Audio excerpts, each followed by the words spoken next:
Vamos abrir Lucas, capítulo 4, versículo 27.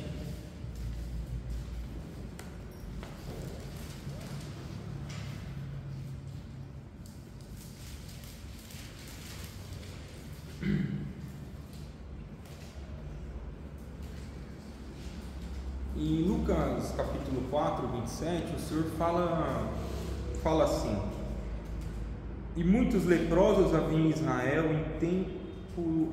no tempo do profeta Eliseu, e nenhum deles foi purificado, senão Naamã, o sírio. E é sobre essa porção que eu queria que nós nos ocupássemos essa tarde. E essa porção, que o Senhor Jesus cita, ela está em 2 Reis, capítulo 5. Vamos ler ela? Ela é um pouquinho comprida, mas nós temos nessa passagem muitos tipos, muitas figuras, muitas aplicações que nos trazem a verdade do Evangelho,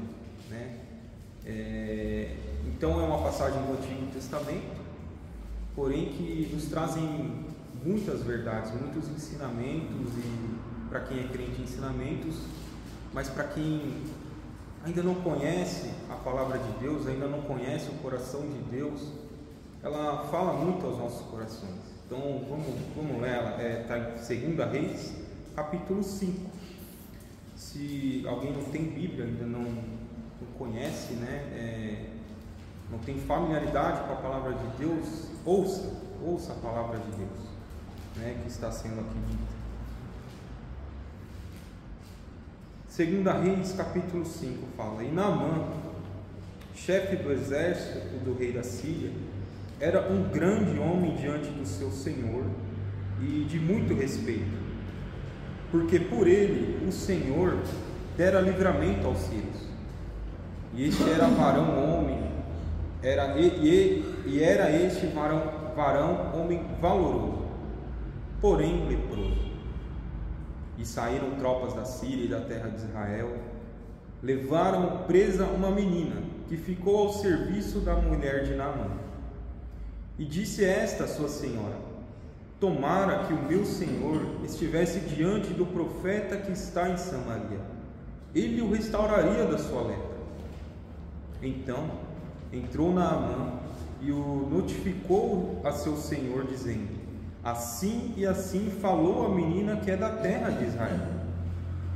Então disse o rei da Síria: vai, anda, e enviarei uma carta ao rei de Israel. E foi, e tomou na sua mão 10 talentos de prata, e 6.000 ciclos de ouro, e 10 mudas de vestes, e levou a carta ao rei de Israel, dizendo: logo em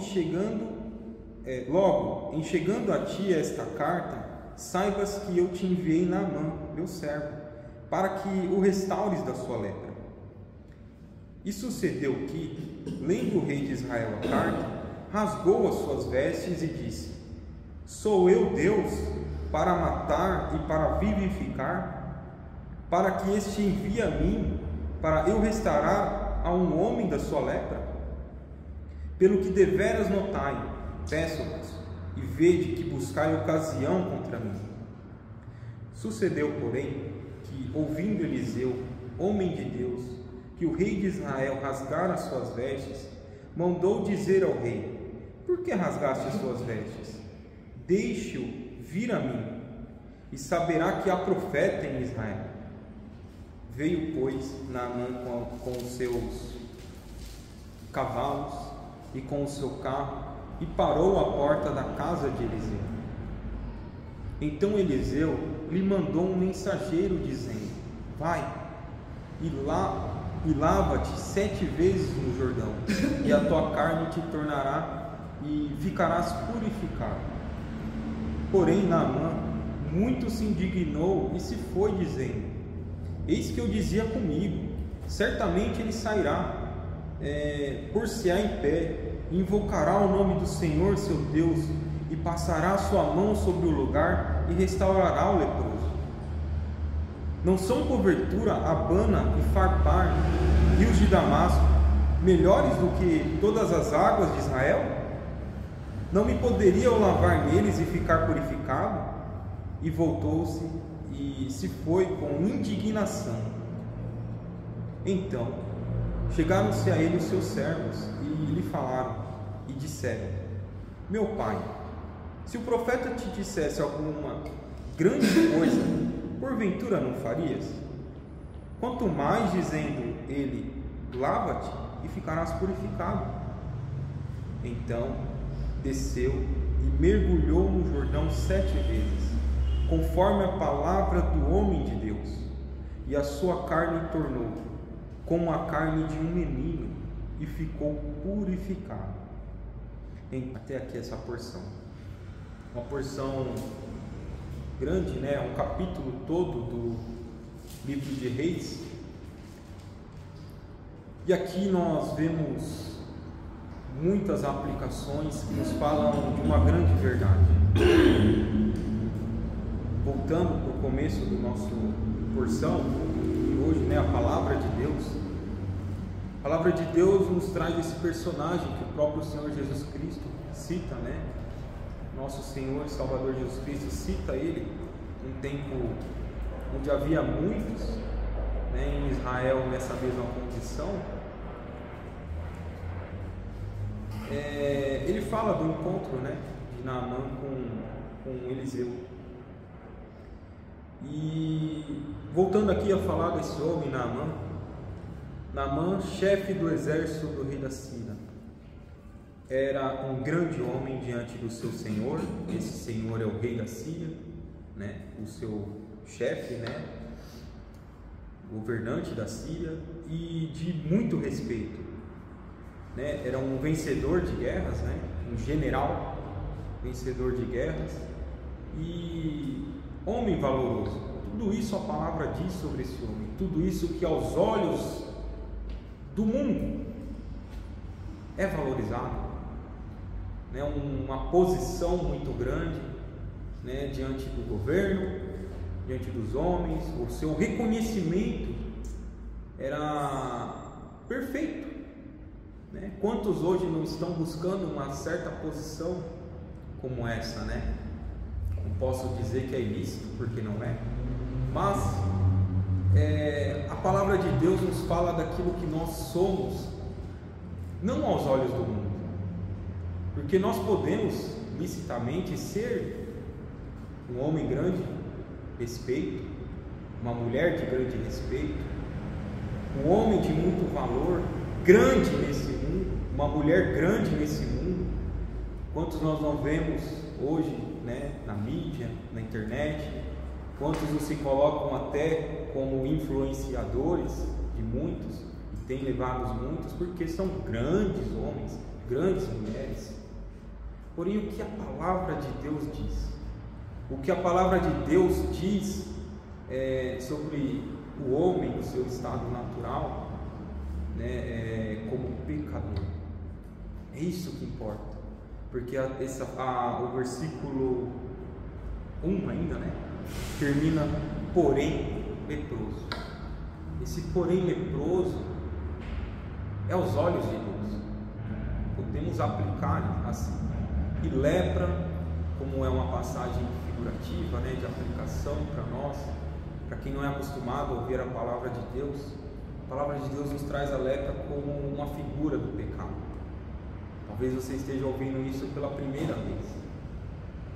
Talvez você só tenha ouvido sobre pessoas grandes, talvez você só tenha ouvido na sua vida até hoje que nós precisamos ser grandes, valorosos, né? Mas hoje se ouve muito pouco daquilo que nós somos aos olhos de Deus. Mas Deus fala, na sua palavra Ele fala que nós somos. E aqui, como nós estamos vendo nesse grande personagem também, porém leproso. Em algum momento das nossas vidas o Senhor vem até nós e nos traz essa verdade. Talvez é hoje que você esteja ouvindo isso. Você é leproso, você tem lepra, você tem pecado, você tem essa raiz. Por mais que exteriormente você possa ser nada disso aos olhos dos homens, mas aos olhos de Deus você é leproso. você é pecador. E logo no versículo 2, nós já vemos agora um outro personagem dessa passagem, que é essa menina. Uma menina que vai presa para a região da Síria e para a casa de Naamã, ao serviço da esposa de Naamã, e ela está nessa condição presa. Porém, ela estava presa, mas o que ela conhecia da parte de Deus não estava presa. Em outras palavras, Paulo, quando esteve nessa condição semelhante a essa menina, disse: a palavra de Deus não está presa. Vamos ler esse versículo? Esse versículo está em 2 Timóteo.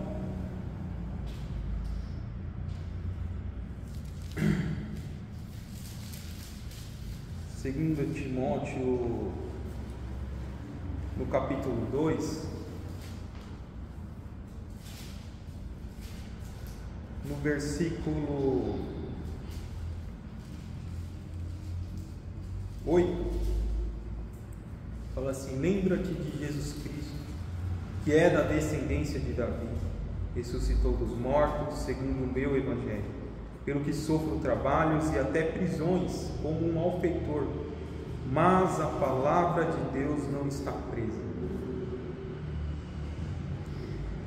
E falando ainda de Paulo, para quem não conhece, é o apóstolo do Evangelho da Graça de Deus, esse que hoje